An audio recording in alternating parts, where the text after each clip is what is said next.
क्या कहेंगे बड़े बड़े चेहरे नरेंद्र मोदी, अमित शाह, उन सबको छोड़कर जो है योगी आदित्यनाथ को अब दिल्ली के चुनाव में उतारा जा रहा है।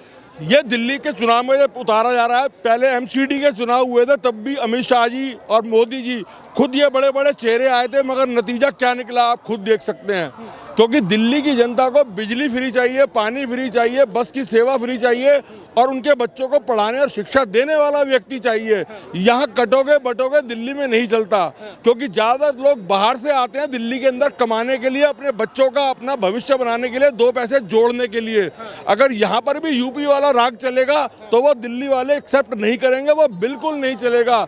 इसमें केजरीवाल, कांग्रेस अगर जो दम लगा रही है तो वो सीटें जरूर कटवा सकती है, 45 से 55 तक सीटें केजरीवाल की आ सकती हैं। और मैं तो ये कहूँगा, बीजेपी का जो है चाणक्य कहा जाता है अमित शाह को, तो अमित शाह का चेहरा क्या दिल्ली में काम नहीं करेगा? आज अमित शाह जी की एक बात बताता हूँ चाणक्य की, जो उनके ऊपर राहुल गांधी ने एक टिप्पणी करी थी पिछले चुनावों के अंदर कुछ साल पहले कि ये हत्यारे हैं, उसके ऊपर बीजेपी के दूसरे अन्य नेताओं ने कई सारे केस कर डाले। आज सुप्रीम कोर्ट ने ये खारिज कर दिया कि केस जो है अमित शाह खुद डालें, क्योंकि उनको कहा गया हत्यारा, और इस वजह से वो सारे केस और रोक लगा दी सुप्रीम कोर्ट ने कि कोई भी केस राहुल गांधी पे नहीं चलेगा। और हरियाणा चुनाव में भी योगी आदित्यनाथ उतरे थे, तब एक नारा दिया था कि बटोगे तो कटोगे। अब दिल्ली में क्या नारा हो?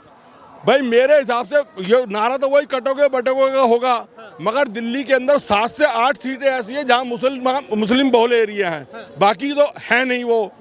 मगर कटोगे बटोगे हरियाणा में आपने जैसे कहा, तो उसके हिसाब से मैं ये मानता हूं कि वहां ये कटोगे बटोगे नहीं, कटोगे बटोगे हाथ बिल्कुल नहीं दिखता। क्या कहेंगे जी, बताइए। देश की प्रत्येक सीट, चाहे वो काउंसलिंग सीट हो, चाहे वो एमएलए सीट हो, चाहे वो एमपी सीट हो, सारी सीटें मुस्लिम बहुल्य नहीं होती हैं, सारी सीटें अनुसूचित जनजातियों की नहीं होती हैं। जिन सीटों के ऊपर पूर्ण रूप से ब्राह्मण जाति के या किसी बड़ी जाति के वोटर्स होते हैं, वहाँ पर कटो वोटो के नारे क्यों नहीं लगते हैं? कटो वोटो के नारे वहाँ लगते हैं जहाँ पर दोनों लोगों की संख्या बराबर होती है। तो वहाँ पर जीत का फार्मूला, आसान फार्मूला कौन सा है जिससे हम जीत सकते हैं? वहाँ पर ये भय पैदा किया जाता है। जबकि इतने वर्षों से हिंदू मुसलमान एक साथ रह रहे हैं, मेरे को अच्छी तरह पता है कि ये 2 4 5 साल बड़े बुरे गए लोगों के बीच में, लेकिन लोगों को समझ में आने लगा है अब कि जो मोहब्बत हम लोगों के बीच में थी और है उसको और बढ़ाया जाए, बल्कि अब लोगों में और मोहब्बत बढ़ रही है धीरे धीरे। इनका सबका पर्दाफाश होता जा रहा है अब। और रही बात चाणक्य बात कर रहे हो, तो पहला चुनाव जब अमित शाह ने यहाँ पर दिल्ली के अंदर राज्य सरकार का अरविंद केजरीवाल के खिलाफ लड़ा था, तो इसको खास तौर पर लाए थे अमित शाह को दिल्ली प्रदेश बीजेपी का अध्यक्ष बनाकर, और ऐसी उसकी मिट्टी हुई थी जिसका जवाब नहीं। दूसरी दफा में इसको लेकर आया था, ये तो चाणक्य बन गया, तब भी ये फेल हुआ। अच्छा देखिए, बीजेपी के पास बड़े बड़े चेहरे हैं, चाहे वो प्रधानमंत्री नरेंद्र मोदी का हो, और जेपी नड्डा का हो, अमित शाह का हो, और इतने बड़े बड़े चेहरे होने के बावजूद उत्तर प्रदेश के मुख्यमंत्री को दिल्ली चुनाव में लाया जा रहा है। ऐसा होता है कि क्या है इसके पीछे वजह क्या है? उसके पीछे वजह है कि यहाँ पर किस पर डर गए, अरविंद केजरीवाल से डर गए, जब तो सबको सब उतार दिए। इनको आसान फार्मूला जीत का जिस प्रकार से नजर आता है वो है भेदभाव फैलाना और वोट प्राप्त करना। हम अपनी मेहनत से वोट नहीं पाएंगे। हमारे यहाँ की जनता, देश की, चाहे वो मुस्लिम हो या हिंदू हो, इनको धर्म के नाम पे जितना बेवकूफ़ बनाया जा सकता है बना लो। ये साबित कर चुके हैं कि जितना बेवकूफ़ बनाया जा सकता है राम मंदिर के नाम पे, बाबरी मस्जिद के नाम पे, उतना बना लिया जाए इन लोगों को। आरटीआई की रिपोर्ट अगर आप मालूम करोगे ना किसी भी दंगे की, मतलब आप कह रहे हैं कि ये जो नेता है ये धर्म के नाम पर बेवकूफ़ बनाते हैं? बिल्कुल बेवकूफ़ बनाते हैं। इनके बच्चे मुस्लिम लड़की से शादी कर लेते हैं, मुस्लिम लड़का हिंदू लड़की से शादी कर लेता ही नहीं का यहाँ का।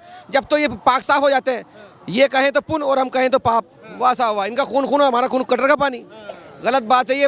हमारे यहाँ की जनता के अंदर जो कम से कम 700-800 साल से जो प्यार, जो मोहब्बत मौजूद है ना, जिससे हम एक दूसरे कारोबार से जुड़े हुए हैं, वो कारोबार हमारे धीरे धीरे लचर होते चले जा रहे हैं। ना तो ये हमें रोजगार देते हैं, और ये हमारी नौकरियों की जो आयु सीमा है वो भी कम कर देते हैं, और ऊपर से एजुकेशन की जो अवधि है ना, कोर्सेज वो बढ़ा देते हैं। तो आदमी के पास जीने के लिए बचा ही क्या?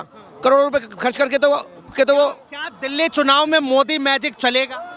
साहब इसके अंदर मैं एक मैसेज देना चाहूँगा, थोड़ा पत्रकारिता से उठते हुए आप इस बात को मेरी जो है ज़रूर आप देश के लोगों तक पहुँचाइए।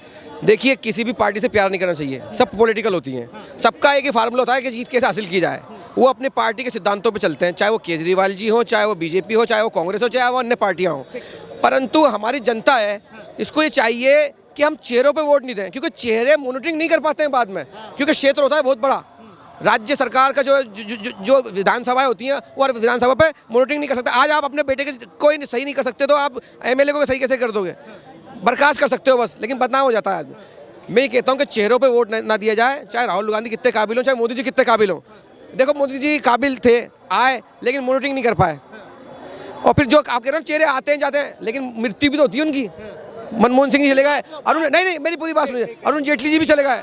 चेहरे आते हैं, चेहरे जाते हैं। आप योग्य आदमी को वोट क्यों नहीं देते हो? आप किसी पार्टी को देखते हुए वोट क्यों देते हो? ये जनता की कमी है। तो मतलब आप कह रहे हैं कि उत्तर प्रदेश के मुख्यमंत्री को सिर्फ इसीलिए लाया जा रहा है ताकि वोट मिले? बिल्कुल, क्योंकि यहाँ पर उनको ऐसा लगता है कि यहाँ पर भी खुशबू आ रही है साहब कि हमारे आदमी हमें वोट देंगे, लेकिन यहाँ पर महंगाई का फार्मूला काम करता हमारे है, आदमी किराए का फार्मूला काम करता है। हमारे आदमी मतलब हमारे आदमी का मतलब आप अच्छी तरह जानते हो कि हम बहुसंख्यक हैं और हम हमारा आगे आस्था को जगह फैलाएंगे तो हमारे लोग हम सहानुभूति में आ जाएंगे और हमें वोट दे देंगे और सामने वाले से नफरत करने लगेंगे। जो इनके जो इतने अच्छे रिश्ते हैं माँ बाप के, भाइयों के, श्रवण की तरह किसी मुसलमान ने किसी को बचाया एक्सीडेंट में, किसी ने खून दिया, किसी ने कोरोना में सेवा करी, इसी प्रकार हिंदू ने भी करी। उन चीज़ों को किस प्रकार से तोड़ा जाए, इनके पास भी ऐसे ऐसे फंडे, ऐसे ऐसे फार्मूले हैं कि साहब ये यहाँ पर मुस्लिम चेहरे का नाम आया हुआ है ना, उसके यहाँ पे मत खाओ, क्या कहते हैं उसे, जब उनकी वो चलती कांवड़ यात्रा, नफरत फैला दो तो किसान जो है वहाँ तक नफरत फैला, और किसान मुसलमान है, हिंदू है, मतलब दिल्ली की जनता को ये सारी बातें याद है? देखो याद है, जब भी तो केजरीवाल जीत रहा है। जी बताइए। और दूसरी बात ये हो सकती है कि जो योगी आदित्यनाथ जी को लाया जा रहा है, तो अभी पीछे शहजाद पूना वाले ने जो पूर्वांचलियों के लिए बयान दिया था कि वो उनका नाम क्या पीछे झा आता था, तो जो शब्द का प्रयोग किया उसके बाद उन्हें लगा कि डैमेज हो गया बहुत बुरी तरीके से। तो ये पूर्वांचलियों को और यूपी के जो बिल्कुल बॉर्डर के लगते हुए बिहार के लोग, उनको काबू में करने के लिए भी योगी आदित्यनाथ को लाया जा सकता है कि ये कुछ ना कुछ इसके अंदर कमी जो हो गई है, जो इस बयान से लोग तुष्ट हो गए, जो पूर्वांचली, उनको भी रोका जा सके। अच्छा, मतलब आप कह रहे हैं कि पूर्वांचलियों का जो है, जिस तरह से वो मैथिली ब्राह्मण थे और उनका वो अपमान हुआ, इसका भी इफेक्ट पड़ेगा? बिल्कुल पड़ेगा। पूरे कितने उन्होंने प्रतिशोध किए हैं, उन्होंने बीजेपी के नेता है, सबसे बड़े नेता, कद्दावर नेता और सांसद मनोज तिवारी, उन्होंने जो है निंदा की थी उस बात की। अरे तिवारी जी की बात छोड़ो, उनको तो बीजेपी के अंदर ही कोई नहीं पूछता, बीजेपी में भी कोई नहीं पूछता उनको, कोई समझ सीरियस लेता उनको कोई?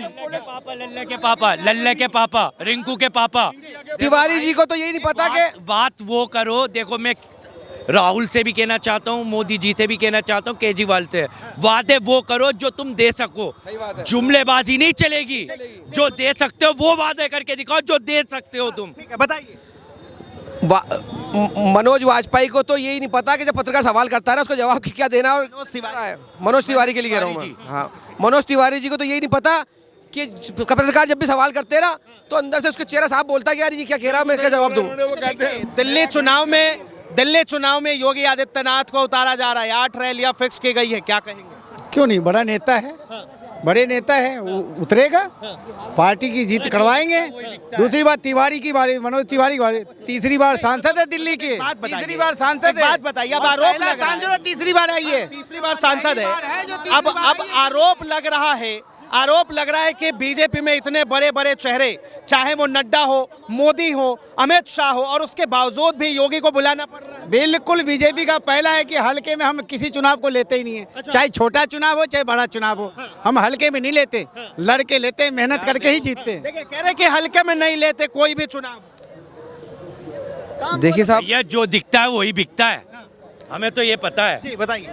देखिए साहब, चुनाव तो कोई भी हल्के में नहीं लेता, सब जीतने चाहते हैं, लेकिन जीतेगा वही जिसके अंदर दम होगा और जिसने काम करके दिखाया। चाहे वो, देखो ऐसा होता है, मैं कहता हूँ 10 के 10 खराब है, लेकिन जनता ही चुनती है सबसे कम खराब कौन सा है, हम उसको वोट देंगे। सबसे खराब कम कौन सा है, उसको हम वोट देंगे। मतलब आप कह रहे हैं कि जो केंद्र में सरकार है उन्होंने दिल्ली के लिए कुछ नहीं किया? नहीं, जो केंद्र सरकार ने टिप्पणियां की है, महिलाओं पे इतनी बड़ी बड़ी टिप्पणियां की है, वो कहा है ना काम उन्होंने, इतना बड़ा काम किया भाई। केंद्र सरकार ने दिल्ली की आप पार्टी की राज्य सरकार चलने नहीं दी, और एलजी लिया है, उसके एलजी के सारे कानून लिया है, सारे संविधान को बदल के पटक दिया। मतलब राज्य सरकार, जनता ने जो वोट दिए ना, उस वोट का अपमान किया है। केंद्र सरकार ने उस वोट का अपमान किया है एलजी को लाकर बीच में। जो है अरविंद केजरीवाल एक डॉक्यूमेंट्री रिलीज कर रहे थे, उस पर दिल्ली पुलिस ने रोक लगा दी। दिल्ली पुलिस किसके अंडर में, आप भी जानते हो अच्छी तरह, किसके अंडर में दिल्ली पुलिस, केंद्र सरकार के अंडर में। तो यही तो वो कहना चाहते हैं कि दिल्ली को मैं केंद्र शासित प्रदेश से आज़ाद कराना चाहता हूँ, तब जाके दिल्ली का विकास होगा। जो क्योंकि है रोका क्यों गया, मतलब भाई डॉक्यूमेंट्री, पढ़ा लिखा आदमी है, पता नहीं क्या पेश कर देगा। उसके पास में तो ऐसी फाइल है बीजेपी की कि अगर वो पेश कर देगा तो इनकी सबकी छुट्टी हो जाएगी। और पेश क्यों नहीं हो पा रही है, क्योंकि उसको जब एक इंसान के पीछे 100 सुअर लग जाते हैं ना, तो वो शेर जो ना वो भी बेचारा जो ना घबरा के। बताइए। वो डॉक्यूमेंट्री रोकी गई, मगर कल ध्रुव राठी के चैनल के ऊपर वो शाम को रिलीज हुई और 31 मिनट की डॉक्यूमेंट्री मैंने पूरी देखी है। दिल्ली के अंदर जो जो बीजेपी ने उनके खिलाफ किया और जो जो षड्यंत्र थे, उन षड्यंत्रों का पूरा पर्दा खोल के रख दिया ध्रुव राठी की उस वीडियो ने। उन्होंने उनसे अथॉरिटी लेके उसको वहां से रिलीज करा दिया यूट्यूब के ऊपर, और ये लोग देख रहे हैं। अभी तक मेरे कल 50 लाख लोग उसे देख चुके हैं। 18-20 घंटे होने वाले हैं। तो वो इस तरीके से रिलीज हो गई, फिर भी रोकना चाहते थे मगर नहीं रोक पाए उसको। लेकिन वजह क्या थी कि इसके स्क्रीनिंग नहीं होने दी गई? स्क्रीनिंग उसमें कुछ भी नहीं है। जो इन्होंने किया है, जो चैनलों का दिखाया, उसमें कोई भी एक्स्ट्रा चीज नहीं है। जो टीवी चैनलों ने दिखाया चलाया कि गिरफ्तार हो गया अरविंद केजरीवाल, गिरफ्तार हो गए सिसोदिया, गिरफ्तार हो गए, अब जमानत मिल गई, ये सारे पहलुओं को दर्शाया गया है। और क्या क्या वजह रही, क्या क्या कारण है, वो उसके अंदर दर्शाए गए हैं। और कुछ उन्होंने बैठ के एक रूम के अंदर अपनी बातें कही हैं, जो बहुत ही बढ़िया किस्म की बातें, उन्होंने एक एक सच्चाई बयान कर दी। अब उसका तोड़ मेरे को लगता है बीजेपी को भी एक डॉक्यूमेंट्री बना देनी चाहिए और उसको रिलीज करना चाहिए, मगर ऐसी नहीं कि जो कंगना रनावत की इमरजेंसी जैसी डॉक्यूमेंट्री ना हो जो पिट जाए। तो गई, पिट गई। की बात नहीं हो रही है। क्या कहेंगे अरविंद केजरीवाल ने जो डॉक्यूमेंट्री रिलीज की, लेकिन उसे दिल्ली पुलिस ने होने नहीं दी? मैं तो पहले कह रहे पढ़ा लिखा है, तो ये कौन सा पढ़ा लिखा काम, शराब पे शराब बांटा, ये कोई पढ़े लिखे का काम है? ये कोई पढ़े लिखे काम है? कि बिना आरोप के जेल भेज दिया। अरे ऐसे कैसे भेज देगा बगैर आरोप के? करोड़ों करोड़ के इसके पास वकील लड़ रहे हैं, मनोज सिद्ध भी, ऐसे बगैर आरोप के जेल भेज देगा? कमाल की बात करे। शराब की बात अगर करें ना, तो मैं चैलेंज देता हूँ, गुजरात के अंदर बैन है ना, मगर दिल्ली से ज्यादा धंधा होता होगा। और मेरे को आज तक ये सवाल समझ में नहीं आया कि आपने एक कमीज के पैसे दिए और आपको 3 कमीजें मिली, वो घोटाला कहाँ हो गया, ये आज तक समझ में नहीं आया मेरे तो खोपड़े में, कि एक कमीज 500 रुपए की है और बदले में दुकानदार ने 3 दी, 500 में 3, मगर फिर घोटाला कर गया दुकानदार, ये समझ में नहीं आया मुझे। एक तरफ जो है, एक मिनट के ऊपर बात करना चाहता हूँ। 1425 लाइसेंस का कोटा राज्य सरकार ने निकाला था, उसके अंदर से 963 लाइसेंस ही इशू किए हैं अरविंद केजरीवाल सरकार ने। इसका मतलब कि जितनी जगहों पर शराब के जो लाइसेंस द्वारा जो दुकानें चलती थी, वो पिछली बार के मुकाबले कम की गई। इसका मतलब क्या समझते हो आप? ये अभी जो है मुद्दा ये है कह रहा था तो कश्मीर फाइल को क्यों नहीं चलने देता था विपक्ष वाले? फाइल भी तो उनकी दुकानों को स्थानीय बीजेपी के कार्यकर्ताओं ने उधम मचाकर बंद करवा दी उन दुकानों को। ये जो सच है, जो मॉल के अंदर ठेके खुले थे 17-17, 18-18, उन पे ताला लगा और वो बंद हुए थे, ये बंद हुए थे। सवाल यहाँ पे दो ही है। सवाल गुंडागर्दी करके राज्य सरकार को जो राजस्व वसूल होता है ना शराब के द्वारा, उससे कबर तोड़ने की साजिश है ये आप पार्टी के लिए। आप पार्टी को कमजोर बनाने के लिए शराब कौन नहीं बेच रहा? पंजाब में शराब नहीं बिक रही, गुजरात में शराब नहीं बिक रही। अरे अब तो फर्जी बेच रहे हैं। बहुत बहुत धन्यवाद तमाम जानकारी के लिए। तो साफ तौर पे आम जनता की राय आपने सुनी, और जिस तरह से लगातार चाहे योगी आदित्यनाथ की एंट्री हो या फिर अरविंद केजरीवाल की डॉक्यूमेंट्री, इन तमाम चीजों पर जनता ने अपनी बातें रखी। इस चीज को लेकर आप क्या सोचते हैं, अपनी प्रतिक्रिया जरूर दें। फिलहाल के लिए इतना ही। ऐसे तमाम खबरों के लिए देखते रहे DS4 न्यूज।